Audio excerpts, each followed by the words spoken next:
ఆవు పాలతో అభిషేకములట, ఆవు పాలతో అభిషేకములట, ఆవు పెరుగుతో అభిషేకములట, ఆవు పెరుగుతో అభిషేకములట, ఆపద్బాంధవున అభిషేకములట,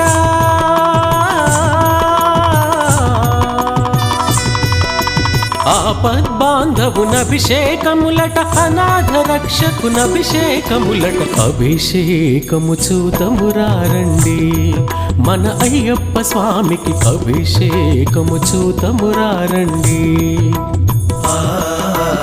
అభిషేకము చూతమురారండి, మన అయ్యప్ప స్వామికి అభిషేకము చూతమురారండి.